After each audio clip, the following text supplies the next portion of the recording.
लखीमपुर खीरी से खबर। खीरी में देश के पहले बायो पॉलीमर संयंत्र का सीएम योगी ने किया शिलान्यास। बोले, कुंभी में निवेश का महाकुंभ। सीएम योगी ने कहा कि एक और पूरी दुनिया प्रयागराज महाकुंभ में भागीदारी बन रही है, वहीं आज कुंभी में अपने महाकुंभ रच दिया। मुझे यहाँ आना 11 बजे था, लेकिन 2 घंटे पहले 9 बजे ही आ गया। गोला का बाद प्रयागराज जाना है, लेकिन लोगों की भीड़ देखकर सीएम ने कहा कि ये दृश्य अपने आप में अद्भुत है। कुंभी में निवेश का महाकुंभ नजर आ रहा है। सीएम योगी ने कहा कि 2850 करोड़ रुपए की लागत से बनने वाला ये संयंत्र भारत का पहला इंटीग्रेटेड यूनिट होगा। इससे हजारों युवाओं को रोजगार मिलेगा और किसानों की आमदनी में बढ़ोतरी होगी। यूपी सरकार यहाँ के युवाओं के स्किल डेवलपमेंट के लिए प्लांट के साथ साथ एमओयू करेगी, जिससे पढ़ाई कर रहे छात्र सीधे रोजगार से जुड़ सकेंगे। सीएम योगी ने कहा कि ये देश का पहला बायोप्लास्टिक प्लांट होगा, जो प्रधानमंत्री नरेंद्र मोदी के आत्मनिर्भर भारत और पर्यावरण संरक्षण के संकल्प को साकार करेगा।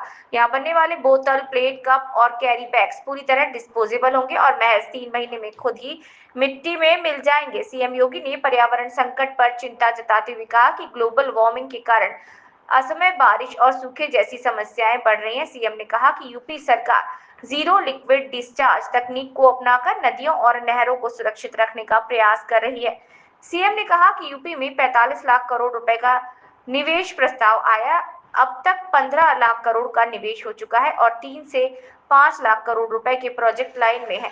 7 से 8 लाख युवाओं को नौकरी भी मिल चुकी है। सीएम ने कहा 13 जनवरी से 22 फरवरी तक अब तक 60 करोड़ श्रद्धालु संगम में आस्था की डुबकी लगा चुके हैं। सीएम ने कहा कि यूपी में बेहतरीन कानून व्यवस्था और निवेश के अनुकूल माहौल के कारण आज पूरी दुनिया यहां आकर निवेश करना चाहती है।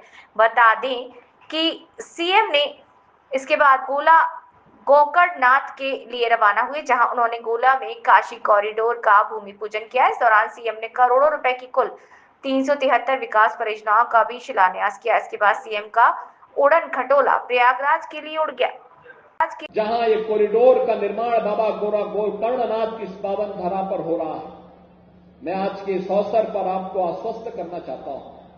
हमने प्रशासन से भी कहा है कि भगवान गोला गोकर्णनाथ के पावन कॉरिडोर को बनाने के लिए यहां पर बहुत सारे परिवारों को विस्थापित करना पड़ा है, बहुत सारे दुकानों को हटाना पड़ा होगा और इसलिए कहा गया कि जिन लोगों के घर गए हैं उनके लिए एक एक आवास की व्यवस्था जरूर होनी चाहिए, उनको एक एक आवास जरूर मिलना चाहिए।